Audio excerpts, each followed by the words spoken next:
The time has come once again to speak as witches and wizards and spirits do. I'm Daniel Dubois, I'm Michaela Gaffinstone. and we're your hosts for the Think Like a Wizard podcast. Welcome to season 6, episode 3, Persephone and Chiron, or hurry the hell up and record. Yes. Persephone was very strong on the okay, do it already, pushing me over pretty much. There was a lot of forceful energy going on today, so we moved it forward, and we've been podcasting together for more than a year now, and I have never had that happen before. So, Yeah, yeah, we delayed, but I don't think we've ever sped it up. right, yeah, we've been delayed before. Uh-huh. But yeah, no, this wasn't put it off. This was do it now. I Right? I was even getting the Arnold Schwarzenegger voice doing now. It was pretty funny. But anyway, so Yeah, here we are. right. Well, I guess since Persephone is pushing hard, like for me, Chiron just seemed like he ran out of gas. But since Persephone is putting the push, you want to go first? Or does she want to go first? Uh, yeah, I'm just going to give you what comes through, right? This All is right. this is straight up channeling, and first thing I'm getting is he's pacing up and down, right? Really pacing up and down the room, and there's it's all about duality. Okay, yes, but duality, then there's like a series of steps leading up to the word duality, and it's Mm, each step is a layer. So there's two faces. Everybody has two faces. There's two sides to the coin, there's two different aspects to the story. There's a lot of you see one side, what is the other side? right. You think you have the light, the spring, that side of Persephone with the pomegranates, Mhm. right? The flowers, rather. You think you have that side in your sights. But what if, what if you're actually in the underworld? What if what you're seeing isn't the light side, but the dark side? What does that mean then? What does your light side look like? Like if you're shifting the entire perspective, what have you got then? What changes? What's new? And she's still really pacing up and down. I think this is I'm gonna have a headache by the end of this. But anyway, I'm getting that right now, and there's lots of finger wagging, and the sense of urgency that I get is that many people are looking at their choices through the wrong lens. It's like you're in daylight, but it's like it's daylight in your room, but you've got sunglasses on, so it looks darker than Right. it is. Or you're in a darkened room, but then it's floodlights, so you think it's daytime. It's like it's not really clearer than that for me, but it's basically it's not what it looks like. You think it's light, but it's not. And what does that then mean? What's different now, given that information? We can start there, and I think I'd like you to take a Yeah. seat for a minute because seriously, I'm getting crazy. Well, she brings up a very, very good point. I already vowed not to do anything on this topic, and we're not going to. But now, right now, if you look at when this episode is released, for those of you listening in the future, like far into the future, and you compare it to events happening at this time, what Persephone said will make incredible sense to you. Like it'll be almost done. Right now, what's happening in the last week or so, people are not looking. And I don't care what your political stripes are, I don't care what you believe. So many people are not looking at things for what they are. They're running on pure hubris. not hubris. Hubris would require, I don't know. Point Well, being that actually, there that's is it. yeah. She stopped, hand on hip, one hand Oh, pointing like you. Yes, that. yeah, So you hit the mark on that one. right. For the last week, people have been running on pure hubris. Well, this will be a week, 2 weeks when this gets posted. But yeah, They're probably still running on it, honestly. yeah. Well, the hubris will It's still be continuing. oh, she's doing the two-hand thing.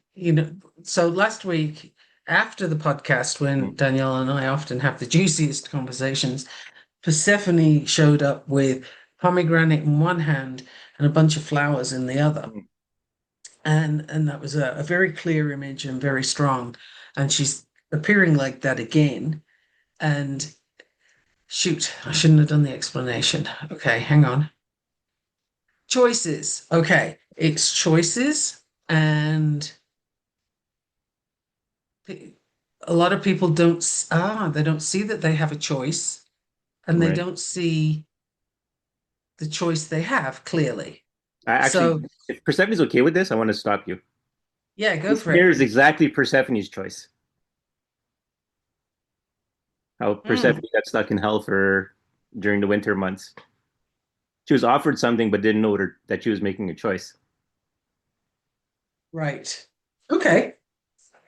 Yeah. But I mean, she's not sad about it. Right. But that wasn't the point. Okay, that was a Okay. sidetrack, not the point. Okay. The not being sad about it wasn't the Yeah. point. The point Yeah. is you have a choice in each hand, and whichever one you focus on, you're gonna be okay, using your language, you're gonna be stuck there.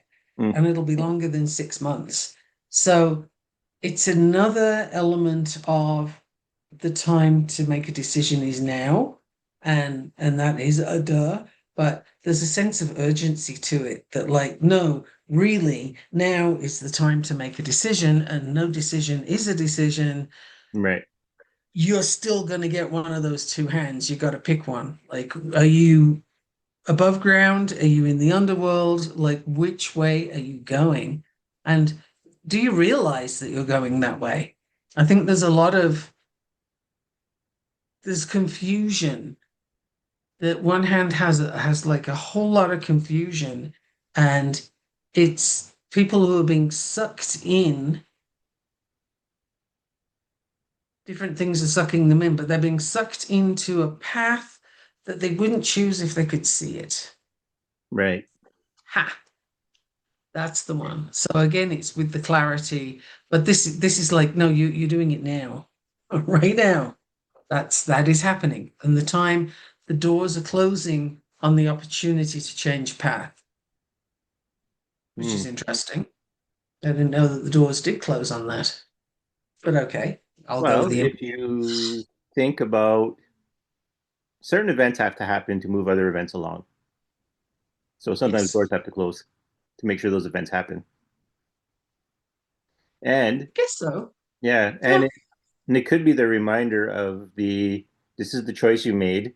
So as part of why you're here on Earth, you're now going to see the consequences of that particular choice. So then a door has to be closed Hmm. Okay. in that space. It's like I was saying about dreams the last episode or the episode before, when I said sometimes like I'll have dreams where I'll be kind of just become conscious for the consequences of the behavior that happened, but I'm not conscious of whatever led up to it. And then I got to deal with the consequences. And so, I mean, when I was younger, I was like, oh, that's not fair. Why am I only showing up? Why am I only aware of when the consequence happens? Because I wouldn't have done this before. But sometimes people make decisions, and to make sure it sticks as a lesson, well, then they have to face the consequences, and they can't escape. Wow. I don't know if that's the wording I want to use, but they're stuck in that channel. Oh, there's a lot of responsibility here. Right. Okay, she took a seat now. She's sitting down, but she's still very like, we need to pay attention. Um, the abdication of responsibility is one of the things that kind of pushes you on that path, the one that you wouldn't choose, right? It's actually, are the words you wouldn't choose it mine? I think they might be. It's the least. No, struggling for words on that one. I'll leave that. It'll come back. But there's something about that choice and whether it's one you would consciously make or not. But it's one, oh, if you were coming from the right thinking, if you were coming from the right space, you wouldn't make that choice. You Right. got a clean house. You Yeah. gotta, yeah. This is a lot of honesty involved in your own life and your own situation. There's like personal hygiene, but it's not, Right. washing your hair. It's washing your brain, if you will. Yeah. Um, Well, tons of people need not that. not exactly purity of thought, but clarity of thought. Right. Well, because I'm thinking of even if you think about the idea of the door slamming behind you, right? So you have no choice but to go. Sometimes you make a decision and you can't let yourself go because you don't know how to get out of it once you've made that decision. Like just thinking of like in the most banal sense, if nothing else, there's the shame, right? And you don't know how to get out of your shame. If there's just that, so it doesn't even have to be that anyone is stopping you. It's you're stopping yourself because now you're trying to figure out why did I do this? And a lot of people will lock into their decision they've made, even if they don't like it, and they kind of continue down the path until they find a way out of it, or they even realize that they need to get out of it. Yeah, that seems to be getting closer because I'm getting this sign, but it's like, and this sign is sort of moving your hand from side to side in a sort of so-so no notion for those people who can't see us. Um, Definitely on the right track there. I think we got more coming up Yeah. soon, but apparently it is your turn or Right. Chiron's turn. Yeah. So this wasn't on the episode, but the way Chiron introduced himself to me was I was in basically the visual space was there's a Colosseum, right? It's storming. There's all these entities are sitting there. The ones closest to me look like war gods, but and they're cheering and they're excited and the storm is raging. And then Chiron does like a dramatic entrance out of the bleachers into the field, into the center where I am, and challenges me. And so, but his challenge isn't like to a fight, but to show my strength, to show my resolve, to show my understanding. And this week, well, I'm doing an appearance on another podcast next week.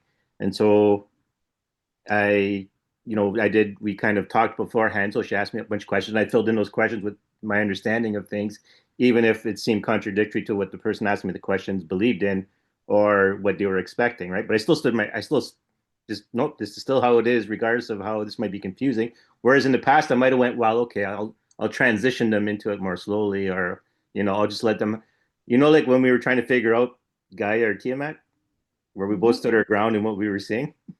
Well, I Yep. did that. But, and this is the part I was talking to Michaela before we came on. This is the interesting one. So I had mentioned before, right, that I had a dream and there was like a void. Well, I realized some of my dreaming is being done in the void that Baba Yaga created. Mm. So I was in that void, right? But this is a thing where I'm not aware of it until we get to a point of a decision. So I don't know everything that led up to it. I just know that there was 5 or 6 spheres floating. And inside those spheres were different spirits or deities, whatever you want to say. And I had already called and summoned the first 5. Now I had to go into the sixth. All I had to do is go into the sixth one and call out the deity inside there.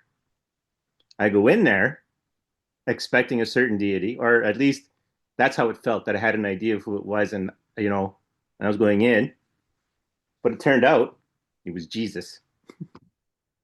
And I was like, whoa, you know, when I explain it, it gets even more complicated. Because I'm thinking in my head, I was like, this is not who I was told. And I'm trying to think of the name I had before I went in there. And all I could come up was Cristo, right? But for my own personal amusement, sometimes instead of like, when you're frustrated, you say Jesus Christ or you get hurt, I say Jesus Mhm. Cristo, right? So, but I'm like, this is not who I'm told this was. But now I'm coming in there.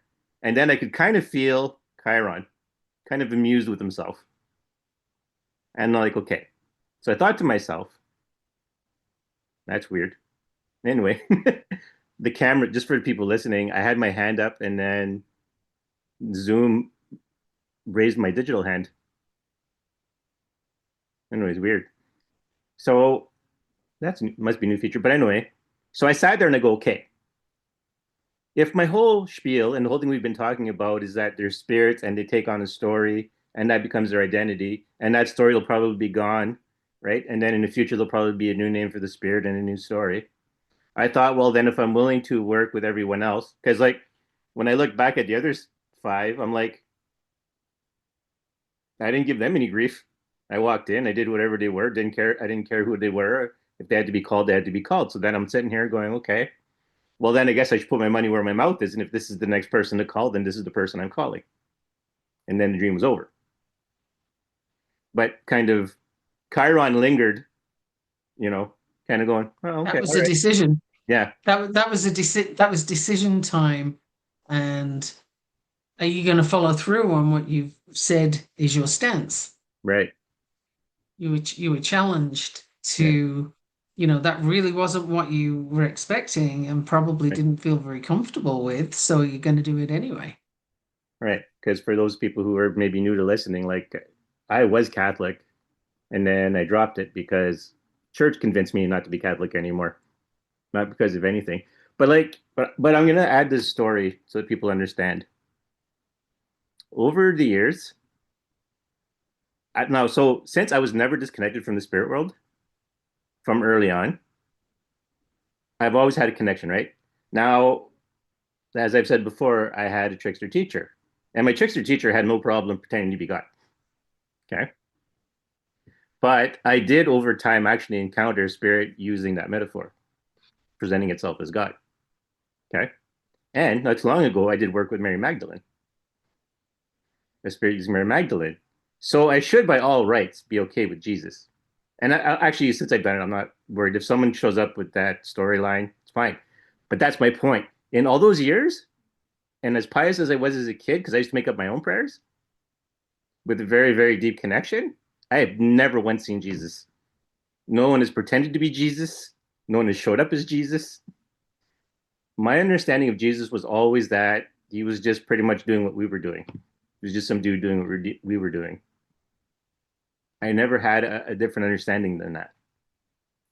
Mhm. So part of that's probably also one of the things that made me go, wait, what is? Hold on a second. This is not like a deity. This is just some dude. This is just another person teaching people spirituality, or like another. To me, it wasn't another divinity. I never, even though there was all the stuff, I never had that. But the thing is, no one has ever come across to me as Jesus, ever. Even at the most peak times where it should have happened, it never happened. And even the entity cult who's basically, when people are praying, the entity that responds as God never mentions Jesus. Mary Magdalene never mentioned Jesus. Nobody mentions Jesus to me, which is also why I was surprised because I was like, what the hell is this? If there is no Jesus, why? And everyone is talking about Jesus, but why is there nothing showing up as Jesus? Anyway, the point being of that dream, that's just my thing because I'm confused by it because in all my years, I've never come across Jesus. I think it's you're only confused by it because you're trying to make sense of it. Right. My other thing, though, that came to mind is that because the spirits are very clever and they all enjoy their nice little jokes amongst themselves, right? Some are tricksters and some are just like to dip their toes in it. And Jesus' story is probably someone else's story as well. Yeah. Well, I mean, not that that's surprising, right? Because Catholicism was famous for taking gods from other cultures and making them saints, and by the same token, taking gods from other cultures and making them demons. Hmm. Depending on whether So, they fit the narrative or not. right. So, because part of the thing when I went into the sphere was like, I'm sure this was somebody else. This is not supposed to be Jesus. This is supposed to be someone else. So, part of Chiron's thing could have been, well, let's see, will you take this spirit story as Jesus, or do we have to revert and give you the story it was before it was Jesus or before it was recognized as Jesus? Hmm. And there are many candidates at this point, anyways. There's Orion, not Orion, sorry. There's Osiris, and there's Krishna, Hmm.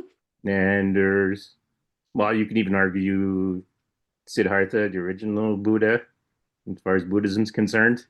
Like a lot of people Hmm. did that thing that Jesus did. This is not unique to Jesus. People think it is, but Right. it's not unique to Jesus, this story, which is Well, probably why I'm not hitting any character, any spirits that way. in Judaism, Jesus was acknowledged as a great teacher, Right. as was Muhammad is also Mhm. acknowledged as a teacher, and Right. Buddha acknowledged as a teacher. Right. And that's the thing is they're all put on the same level and acknowledged as wise men, wise Right. teachers. But that doesn't seem to be enough for the other religions. However, that's how they're viewed. So showing up as somebody who's embodying a thing that other people embody too seems to be par for the course. Right. So that's why I could, like, over the years, like I said, in like 50 some years, I've never had anyone even pretending to be Jesus show up. My trickster teacher never pretended to be Jesus, never made an effort to pretend to be Jesus. People have pretended to be God. People showed up with that metaphor, but no one, absolutely no one has showed up as Jesus. That's two Okay. biblical references in a row in this podcast. But it's interesting. That's the part kind of after I woke up, I was like, I kind of went down that route of exploring it because I always my adult view on Jesus was just, he was another one of probably a sacred teacher showing up in his time, Yeah, and then he got stuck in the story, and they built stories around him because they did. sure. Yeah. I So mean, timing, charisma, number of things would be in place, but I think timing was probably the key right, to so much of what happened afterwards. For used for political gain, etc., etc. well, yeah, And they sure have. They sure have. and that's yeah, right, and that's kind of the thing, right? Because we've kind of on this podcast came to the conclusion that basically Christianity is essentially what happens when spirituality basically gives up its spiritualness, or sorry, when religion gives up its spiritual side to the more materialistic concerns. Which, honestly, any of the religions fit that Right. bill. Yeah. They Just in our really do. modern time, it's Yeah. Christianity fits the is the avatar of it. I mean, doesn't Predominantly mean in you our as a in Christian our are a bad cultures, person. yes. Yeah. It just means the movement itself has lost any spirituality from it. Yeah, yeah, pretty much. It does seem to. Hmm. Even somebody I know who is a devout Christian, when I hear the commentary coming from that person, it's not very uh, warm and friendly. So Right. it's like, no, I think even you who pride yourself on your deep connection really are missing the point. That sounds a little arrogant of me, but I think, when you read a book that's supposed to promote all the nice things about being, do unto Yeah. others, etc., and then you find yourself condemning people for various things, that's like, yeah, I'm pretty sure you're not supposed to be doing that, glass Right. houses and all that. Um, but anybody that was versed in the Bible could immediately quote a whole bunch of eye for an eye Mm. and, ripping tongues out and God knows what else. So it's a book that has something for everybody. You can use it as you need it.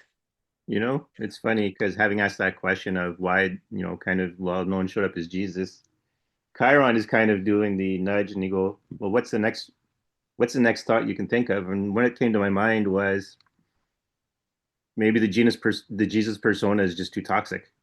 Not because Jesus was necessarily toxic, but to show up as Jesus to anyone who's really spiritual is too toxic of a concept because Christianity has driven away too many spiritual people. Yeah, no, well, it's killed a bunch of them. I mean, think of the Spanish Inquisition, think of the witch trials, Well, that's kind of what I'm thinking. Like, because you have very pious people, and Crusades. yeah, you have pious people, and you have. I think the narration of Jesus, the narrative, has been put to rest in the spiritual realm for a while until it can be either rehabilitated and used as a story again, or just it's new times, so new stories, maybe new names. I don't know. Yeah, Anyway, no, no, Chiron, nothing's coming through on that for me, gotta right? say. Chiron's whole point is just to stick to who you are, just kind of not an exact copy of what Persephone is saying, but the same vein of like stand for who you are because you're going to be locked. Yeah, there's the connection. Stand for who you are because you're going to be locked in that by yourself or by Right. someone else. And you're going to be challenged to, oh, okay, she's jumped up again. Right. You're going to be challenged in the capacity that you stand in to show, and this speaks to your example in the Mm-hmm. beginning. You're going to be challenged to show up like, okay, you didn't expect these circumstances. Is that still who you are? Is that still how you are? Right. How are you going to show up with this? So it's not really a series of trials as much as every now and then, the way if you're doing balance training in the gym, Right. right? You're doing Mm-hmm. balance training. One of the ways to strengthen that is for somebody to Right. push you in different directions, and you're going to stabilize your muscles against them. It's that, Right. right? It's you're going to get pushed in different ways, unpredictably, so that your muscle, the muscle of who you are standing to be, the path you're standing on, gets strengthened. I like that analogy. That was good. Yeah. Well, because I wasn't expecting doom and gloom from this episode, even if someone might think of Persephone in that way because of her time in the underworld. But the underworld is only doom and gloom if you go to Tartarus in the Greeks. There's also the Elysian Fields. Yeah, actually, she does not appear as anything. She's wearing black, yes, but Right. because she chose to, and in this particular thing. But there's a lot of light, and Right. the color is focused on her hands, on what is in her hands. The Right. pomegranate on one side, and the flowers are a riot of color on the other. And she's perfectly chill with where she is. Like there is no dark, shadowy, negative. No, no, no. This is someone who has become empowered by those choices and wants to share that Right. empowerment in a way that people can receive. Okay, cool. Again, for the people listening, like I'm just channeling this. I don't know what I'm going to say till I say it. So when you hear me say, "Oh, that was good," or "That was cool," it's because I'm hearing it for the first time too, and Yeah. it's like, "Oh, okay, I like that." So Yeah. that's my disclaimer on the sequence of things. But yeah, she's actually very good with where she's at. This is fine. She's got no problem with it. It's her choice. She's standing in both choices equally. Right. And Yeah. unapologetically, she would have you know. Well, that's the important part, right? Because going forward, like I have kind of described it, everyone who needs to be taking action now, although I would say everyone should just start taking action, is going to be the first wave of teachers or the first wave of guides, if you will, in the spiritual sense. And then they'll guide the next guides. And then the next wave will be another group that were guided by the previous group until we get to where we're Mm. supposed to go or till we get to where we're trying to go.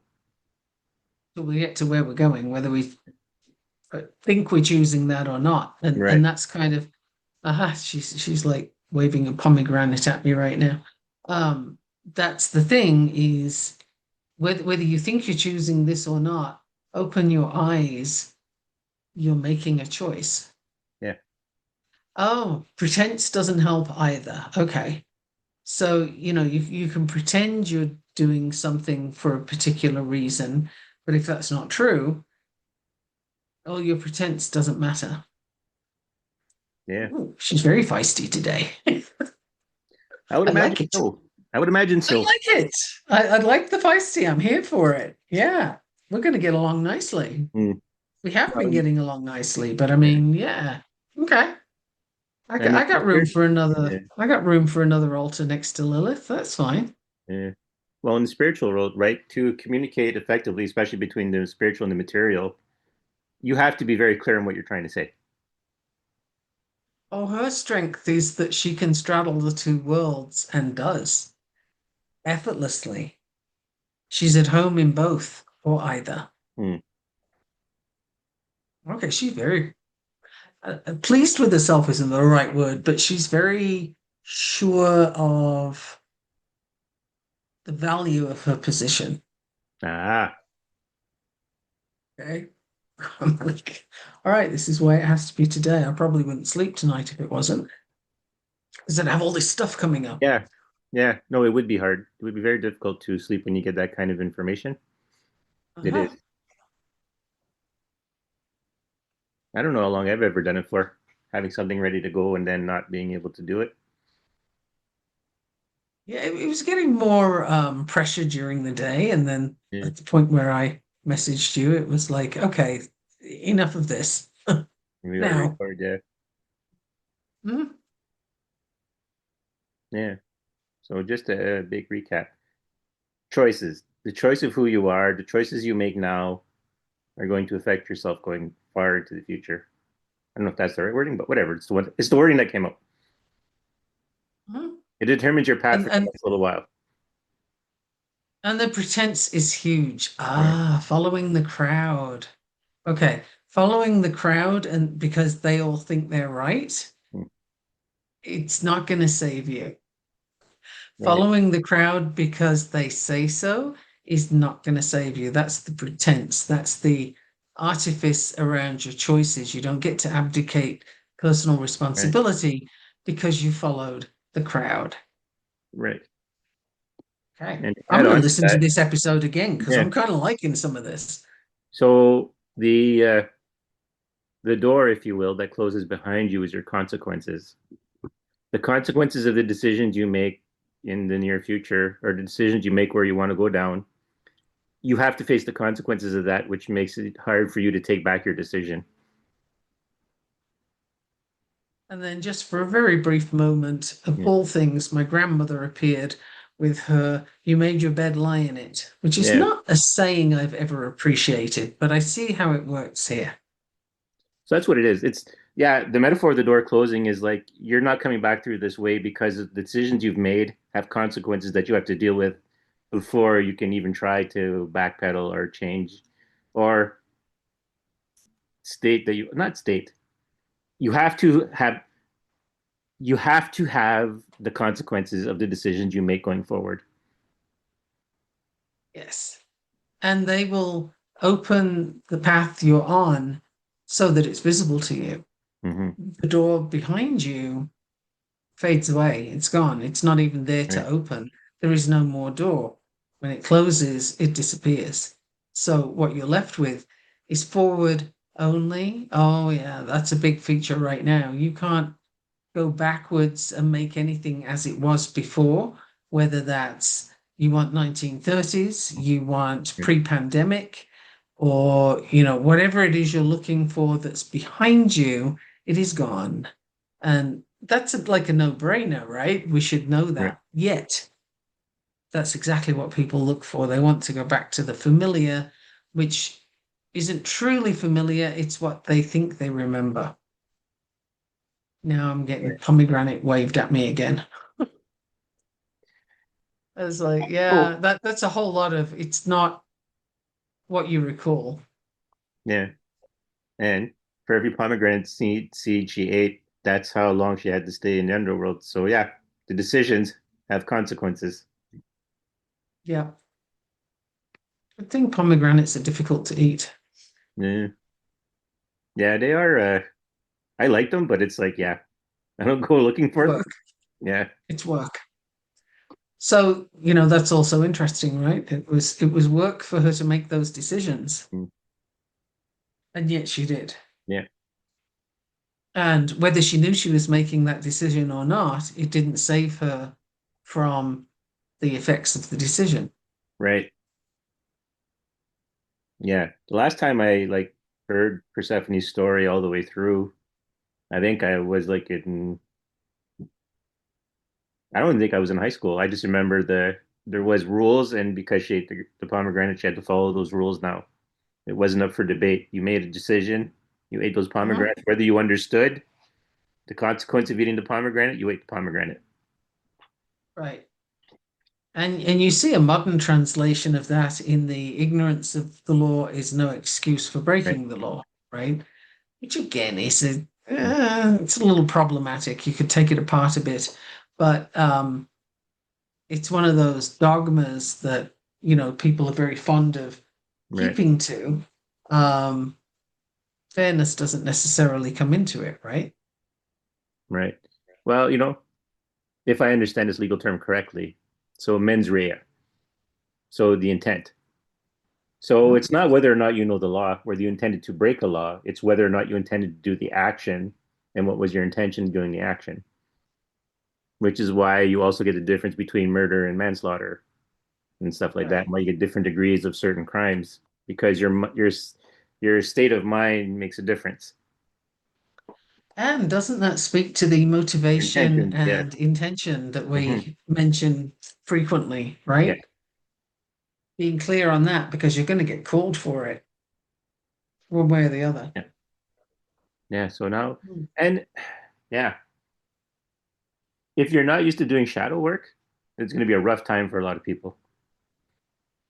Well, it's a really good opportunity to get into it. Well, And that's one of the ways to start is to do some stream of consciousness journaling where you just start writing. And even if you begin with, why am I doing this stupid writing?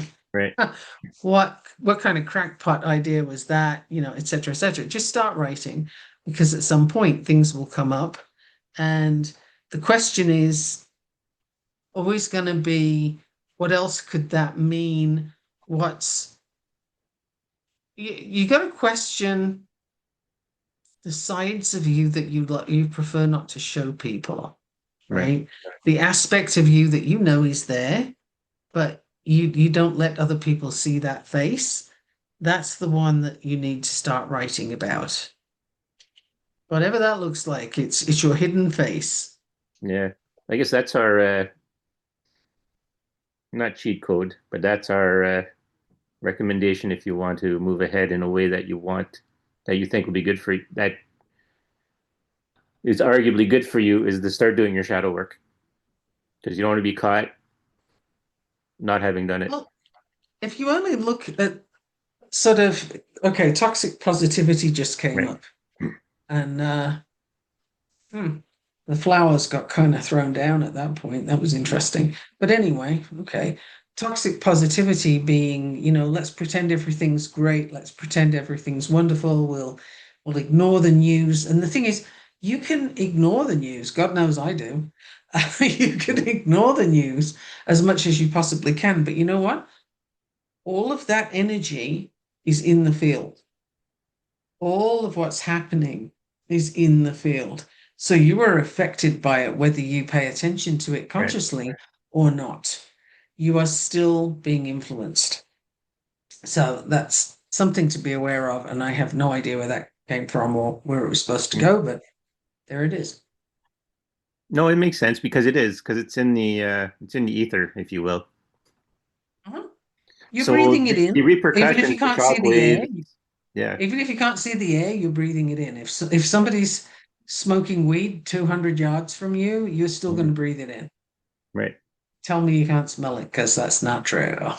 right. Right? But So, it's the repercussions of people's behaviors in the spiritual realm, which is why people need to be starting acting like bridges between the spiritual world and because there's consequences to the spiritual world now, this behavior.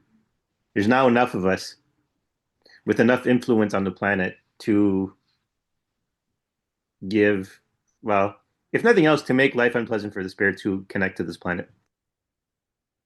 there's the veil is also getting thinner. I mean, it does at this time of year anyway, Yeah, but the thinner veil is getting thinner. So the barrier, if you will, or the membrane better word. Okay. The membrane between the worlds is not as robust as it was. And there's a difference between a careful opening and a tear. Right. And I'm just getting the imagery, but that's okay. I'm gonna have to listen to this podcast Mm, again, so I want to know where that's going. Um, yeah, I'm getting a lot of imagery today, and I'm just giving you what I get. right. It'd be great if I always had the narrative to go with, but I don't. I Mm, get there's just a sequence of images, and I put them out there, and luckily you frequently make sense mm. of what I just put out there. So, yeah, Yeah. that's why we work well together. Yes, and vice versa. So yeah, Mhm. but yeah, like because we're basically pushing things as a species. Oh yeah. Oh, I got literally setting things on fire. True. True story. True story. And all that pretense that's going on of I'm doing it for the right reasons. Mm, There are no right reasons, according to Persephone, because all of that falls away. Reason isn't the point. right. It's not about reason. Okay. It's about impact. And it's not, although motivation and intention are important, reason isn't so much because that is a man-made concept. Mm, Okay? So reason gets in the way. Hmm. I'm really gonna have to listen to this later. This is yeah. like I am fascinated by the stuff that's coming up. Yeah. For people who, because you can't see this and you're only hearing us, you're not seeing Michaela do all the channeling things, to looking off into the corner, to looking up, to trying to catch the words properly, the all the little things that give it away physically, the signs of channeling. Ah, yeah. Yeah, it's probably just as well I can't see. Well, it is interesting to see someone actually channel because I know a lot of people expect you to, like, you kind of give your body over and you step out of the way, but there's because I get that. I'm like, oh, so then you like zone out and you're not there. And I'm like, no, they just talk to me. And if I let them do stuff in my body. But I mean, I don't have to lose my perception of the world. Yeah, no, channeling involves simply letting it go through, giving it a Right. voice. And funnily enough, my human design is well positioned to do that. I have the necessary requirements in there. I mean, I'm doing it whether I do or not, but I also note that those things are in there. So it's like, okay, I see how that happens. Right. Interesting. Because to me, at worst, right, you forget what you said, like you might forget a dream. But it's not like Mhm. you're like not there. It's just that your brain didn't connect with the information to your conscious mind. But Well, that's I also, when good. I'm doing it, I also don't know what I'm going to say until I say it. Literally, the words Yeah. come out of my mouth and I'm hearing them for the first time. I don't have a thought of a word. I get images, words come out, and then I'm hearing them with everybody else. It's like, oh, Right. that's interesting. And other times I just think, okay, that was a little weird, and I have no idea what I'm supposed to do with that. And sometimes I forget what I've said before I've heard it, if that makes Right. sense. It never lands. And somebody may say to me, can you say that again? No, not a Not a freaking chance. chance. Yeah. If you didn't get it the first time, my friend, that was it. It was a one and done. And that's another thing about channeling for anybody that's curious, is it seems from my experience anyway, my version of it is it's a one and done. It's like intuition. You don't get a second opinion. You don't get it coming through twice. It's there, it's Mm. out there, and you either caught it or you didn't. Yep. And that's it. There's no like I'm being mean or it's not a punishment or a consequence or anything. It's simply that's it. That's its way of existing. Yeah. It's there and then it goes. Yeah. It's funny. I'd like to see that in a fantasy movie or something like that, where they go see an oracle or a witch or whatever, and then they're like, oh, and they get the message, and then they're like, oh, but what does it mean? It's like, I don't know. I don't even remember what the hell I said. It was for you, not for Right? me.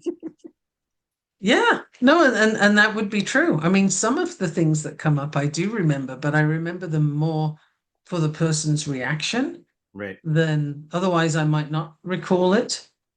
I mean, there was one time I was doing a theta healing for someone, and she asked if she had any guides or angels. Mm. And I said, well, I see three figures, and they're all in like they're shrouded in dark cloth, not black but grey, and it was like Hessian was the cloth, right? Right. Burlap kind of thing. And they were three children, and one was blonde, one was redhead, and one was dark haired. Mm. And I said, I does that help? And her reaction was astonishing, but she said she'd had three miscarriages, and she felt very strongly that that was what that represented. And I Mm. can't tell her, yes, it does, no, it doesn't. Like it's up to the recipient. So that's something else that I think a lot of people have a misunderstanding when it comes to channeling is like, I can't tell you, yes, that's correct. No, it isn't, because the message isn't for me. Right. It is put in such a way that you will know because you're hearing it. It will land in a way that you know you have the knowing, and I can't have that knowing. It's not mine. So, a person could say to me, do you think it means this? It might. Sure, why not? Like, I don't know. Don't ask me. Yeah. I'm just a conduit. I don't know. Right. To give another example, so I did a tarot reading recently, and I used my Guillermo del Toro cards. So all the imagery is pretty like, fantasy horror. So the King of Swords was pulled, and I pulled up the image, and I'm like, "Would you want me to? Do you want me to just read the like? Do you want me to give you the actual definition of the King of Swords, or do you want to tell me what reaction this gives you?" And then before I could do anything else, they started saying, "This is what the card makes me feel like," and I'm like, "Yes, this does match you. Actually, this is way better than what I was going to give you from the actual instructions, like the actual solid definition of them, because your interpretation makes more sense than what the definition of the Right. card was." Right. Because the person receiving, Hmm. especially when you're using some kind of divination, um, and cards are great for like my personal thing. I love using cards, tarot or oracle. Um, and when you see it, you know what it means, and it can mean something different tomorrow, even if you get the same card tomorrow. Right. It's the connection that gives you the information. And so the person who shows you the card, Mm. or unless they are channeling, Right. they can't give you more than that, right? You Right. can read the definition that somebody else put there. You can put your own on it. And again, that's going to work more if you're channeling. Right. If you have your intuition like active and open, you can do that. But for a lot of people that aren't working with that, it's up to the individual receiving it to know what it means. Right. You know, following Chiron's challenges of speaking your own truth. I've been in a place of mixed, no, more nuance in how I do readings with the divination tools. Hmm. Because I think of like, okay, if I'm focusing on I'm going to give the answer, then it matters what I see and how I interpret it. But if I let the other person interpret, which I'm more inclined to do now, then it tends to be what the imagery means to them. But you have to be aware of what you're doing, what your intention is when you grab the cards and when you're doing the reading in the first place, because you could Hmm. get a little bit of both. Yeah, you can muddy the ground, if you will. Right. Um, like if you're using a pendulum, for example, and Right. I go through just like the pendulum swings, I go through times where I use it a lot and times where I don't use it at Mhm. all, and then we go back again. But you need a lot of, first of all, you need connection to your pendulum. That may sound Right. a little wackadoodle if you haven't played with one of those before, but having it on your person, connecting with it for a while before you ever use it is important. And you need to know that that pendulum feels right in your hand. Right. You'll know if you've got the right pendulum, and I can't really define it better than that. You just know some things don't do it for you and others do. So when you have the right one and you've got that connection, now your next task is to give it something very clear to respond to. First, you want to test what yes looks like and what no looks like, because that's what you're going to get from your pendulum, yes or Right. no. That tells you what kind of questions you're going to ask it. You want a yes or you want a no. And again, pretense or, making it move the way you want it to move in order to give you the answer you want. And I've seen people have a go Mm. at that. That doesn't make it work that way. Like that's just now you're just swinging something for the sake of it. Like you lost your connection if you had one. Right. But you can get a lot of guidance if you ask the right questions. And that's the thing with any divination tool. You have to Hmm. ask the right questions. It's like using an AI. You've got to give it the right prompts. If you don't put the right stuff in there, you won't get the right stuff Right. out. So AI is like a modern divination tool, if you will. Mm. It can be used that way. AI can be used pretty much anyway. It's Yeah. fascinating. I was gonna We say, recently we recently bought a car using the help of AI. well, Uh-huh. hmm. Because the car we were looking at, secondhand car, so you take the VIN, Hmm. right, the vehicle Right. identification number, put that into the AI and ask it to search all the databases for any public records because it can't go into private stuff, right? But it'll go into public records so you know if there's an accident that's connected to that car, or it's faster than Carfax or any of those. Those are Right. good to use too. But if you want a really quick response as to whether this vehicle has been in an accident or not, you just put your VIN in the AI and it'll tell you in seconds, which is pretty useful, right? And then it tells you, oh, that I don't know if you have consumer reports, but that will tell you, oh, these cars are good for these reasons Right. and those cars are good for those reasons. You tell the AI what you want from the vehicle and it will tell you which ones have it and Right. why and in what rating. Hmm. So it really is a modern divination tool. You can do so much with it. Right. So we actually got a car off the internet using AI and didn't see it until it arrived here. Huh. That's interesting. I was Huh? gonna add Talk on. about modern. Yeah. I was gonna add on. It's reaching for my I don't know, my voice faded out. So mine, right? So I kept it with me like for like 2 weeks straight in my pocket so Mhm. we could bond. And I've cast a spell with it where it kind of led the way, or at least the spirit working it through it led the way using it pointed in the directions it wanted to point to, just like as if doing its own spell stuff. It was Mhm. involved actually in summoning of which one? Sister of Earth. Like, so mine does a lot of stuff. It doesn't just answer questions, it actually takes on its own, it has other magical duties basically. Yeah, Michaela And and I have we similar, have different we colors. have the exact same one, except yours is silver, mine is gold, Right. and your stone is Right. dark and mine is green. Yeah. These are Otherwise, blue. we have Yeah.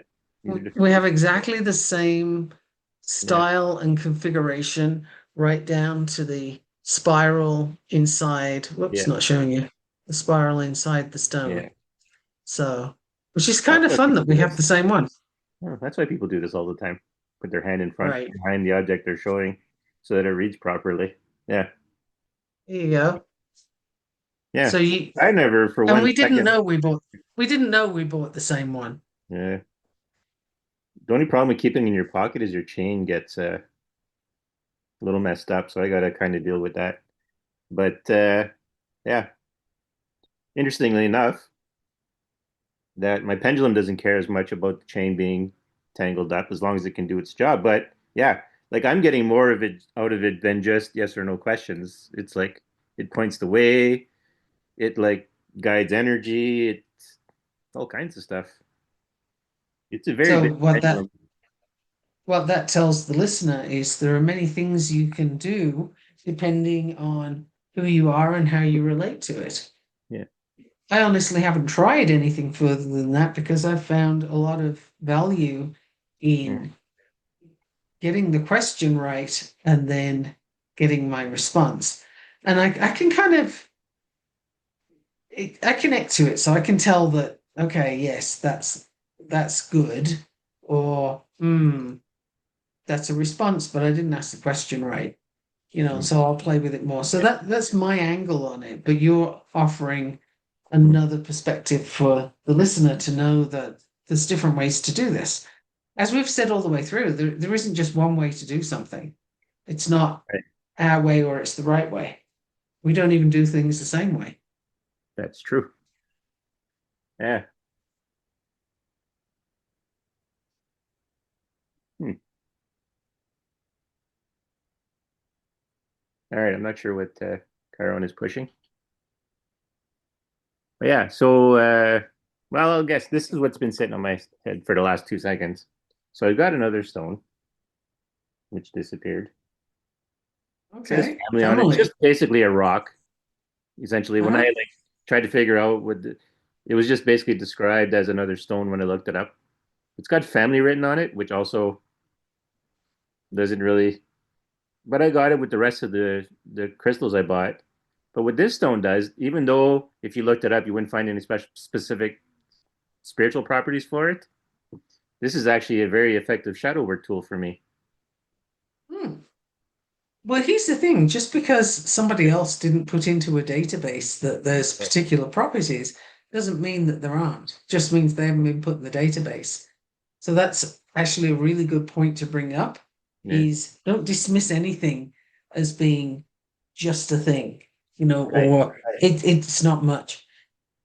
A memory just came to mind of we were looking at a house, and in the backyard there is a sumac tree, and it's doing very well. Like it looks very healthy. But the realtor who was showing us the house kind of waved a dismissive hand at it and said, "Oh, and that's a weed. Like you can cut that down and and clear the ground." And I kind of stared at her for a moment and I said, I don't think I've ever heard a tree referred to as a weed before. Are you sure you want to call it a weed? And then she's looking at me like I'm nuts, which, Mhm. okay, fair dues. Yeah. And I'll own it. And she said, well, yeah, it just grows anywhere. And I thought, wow, that's what an interesting thing, right? Like we have taken the ability to grow anywhere Right. strongly Hmm. to be undesirable, right? It's a weed. I just thought, wow, I'm going to store that one. That's really interesting. What a perspective. And I've really searched my mind and I have never heard a tree called a weed before. Have Well, you? that's the no, but it does bring up, it does actually match what we're talking about because it brings up the decisions people are making. Like, and this person probably doesn't think anything bad about themselves, but the very fact that you're taking the ability to grow in any environment as a negative and casting, well, Right. essentially dispersions on it because a weed is not usually a positive, naming of something. Well, a weed is typically something that's unwanted, Right. right? People don't like dandelions, as we already know, I do, Yeah. but people don't like dandelions, and neighbors get very pissy about it when I let the dandelions grow because the seeds go everywhere, and there they are digging them out and Right. poisoning everything. And here I am saying, keep your poison away from me. I like dandelions. Yeah. Yeah, so I might not be the best neighbor, right? If you want to have a pristine lawn, I am not your ideal neighbor. Right. If you're not worried about it, then we can get along. Mm. But a tree, like a whole tree. And the thing, it's very healthy looking and robust and, looked really good. And she just dismissed it as a weed. Yeah. So where are we doing that? But Like that's what I mean, right? yeah, mistaking something that's got strength and resilience and Hmm. calling that something disparaging. Right. And once again, going with our whole thing about stories, what story does she have about them? about sumac tree, that's a weed. Like what, Yeah. when we've already identified two very decent properties right without even trying about it. Oh, and you Oh, can make tea from sumac if you want to, and it's got medicinal properties. And there's, I mean, the tea is rather bitter. You need honey in it or something because I've drunk it. But I mean, it's a tree for crying out loud. You get shade, it gives you oxygen. Like, why is that undesirable? I was fascinated. yeah. And actually, okay, yeah. All right. So that's the thing. I'm getting a finger wag from Danielle right Yeah. now. Because we're in that moment where people are willfully dismissing everything that's great for them in the pursuit of a story Ooh, that someone told them. ooh, that's gold. And it's like, I've been my whole, well, actually, probably the bulk of my adult life, I've been like, what the hell is wrong with everyone? Why are you telling yourself such stupid stories and ignoring everything that's good for you because you want to follow a story? I mean, I've done it, so And I know it was and rhetorical. underappreciating Yeah, and underappreciating or even devaluing and disallowing right. something that's actually beautiful. Like Yeah. it's fine. In fact, I was having a conversation with someone earlier today who described being out for a walk with his partner and her grandmother. And while they were out for a walk, this beautiful, brightly colored Mm, caterpillar was, trundling across the path. And the general response was, "Oh, wow, look at this. It's so beautiful. Look at all the mm, colors." But the grandmother looked at it and said, "Ugh," and she stomped on it. oof. Wow. Like just think, where is she coming from? That the first thing she Mm, thinks when she sees a beautiful creature is kill it. I'm going to squash it. mm. And then had the temerity to complain about her knee. It's Right. like, I don't care about your knee. You just took a life for nothing. Like that was it was in front of you, and so you stood on it. Where are we doing that to? People are doing that to each other all the Yeah. time. Yeah. And So, complaining when the bad results of it comes back to haunt them and the consequences haunt them. right? Yeah, you can't go killing things and then bitching about your knee. That's not going to Mm, be okay. right. But what an interesting difference of opinion just over one thing, and the violence won. Yep. That doesn't mean therefore it's good or it's stronger per se. It was in that second, but not as a an overall approach. You know, I'm going to throw this in. This is where me in my spiritual practice, I would be obsessed with wanting to know why she did it. I'd be like, you know, what made you want to do this? And then, probably get the response, well, it's a bug. I'm like, no, no, put that story aside. Why did you decide? I don't care if it's a bug. Why did you decide to do it? What made you make the decision to lift your foot, put it down on it? You know? And so like forcefully as well, like Right. with oomph to stomp on it so that your knee hurts. Right. Like Because why it's would you like, put such vehemence? yeah, everyone was enjoying it. It wasn't attacking you. Is there like something you know about this that I don't know about it? Like maybe if like termites, you see one in your house, like, well, then there's probably a dozen more and you got to deal with that problem, right? But like, what do you know that I don't know that made you react this way? Right. Or where was That's the fear? probably, and this is something, and I think Persephone and Chiron will agree with this one. If someone disagrees with you and you don't understand why they disagree with you, ask, Yes, don't stomp. right? Ask why they disagree because they might have a misunderstanding or there might be something you don't know. Yeah. That's why I brought Or up they straight up the termite thing. they straight up may see it differently. Yeah, But yeah. I mean my thought when I heard this immediately went to what made her so angry yeah. that she would want to kill something, you know? What why would she think she could dismiss this beautiful creature that others admired so much? Or more specifically, why is she robbing herself of that opportunity of enjoyment There's like the so many rest? questions. Yeah, There's so many questions, right? that's So why. Yeah, I have a hard time being mad at people a lot of times because it's just like I'm so curious as to why you went down this route to do the thing that made me angry. But I'm like, why would you go there?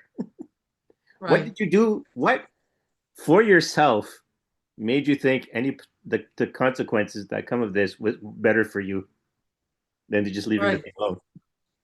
Yeah. In what way was that a good idea? That is actually a question I ask quite often is in what way was that a good idea? Please tell me. Yeah, What did it get for you? And as a behavior analyst, the function of behavior is a big feature for me. I want to know what were you trying to get to? And typically functions of behavior, the two main ones are escape from something or access to something or both, right? right, So access to attention, look at I'm doing something different to the rest of you. Look at me. I got right, rid of that thing. It could be escape. Maybe she was afraid of it for right, some reason. It wasn't doing anything, but okay.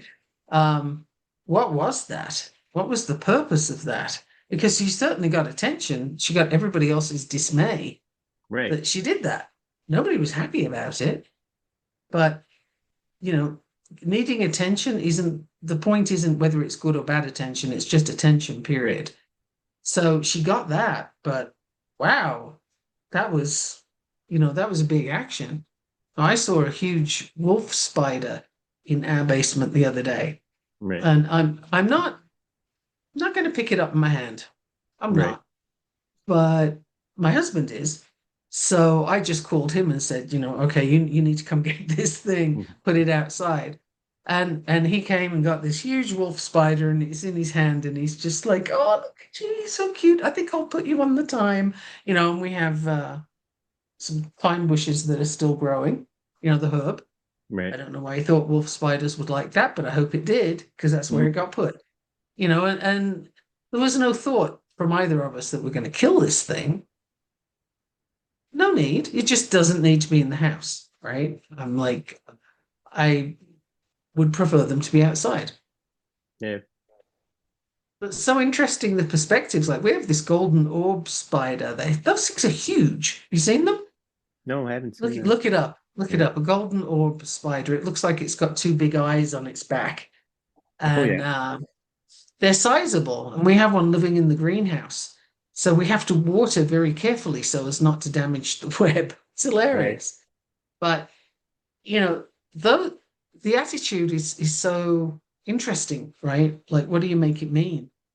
Right. And right now that's so important to find out why. Oh yeah, they are. Right? It's an impressive looking critter. Yeah. Um. Holy crap! Yeah. Someone did a comparison with their hand. Holy crap. Uh-huh. They, I got one of those in the greenhouse right now. We've decided she's a she. oh, okay. Um. Yeah. It is incredibly important right now to find out if someone did something that really, really catches your attention. I guess because whichever direction, frankly, good, bad, Mhm. positive, negative, whatever you want to do it, ask.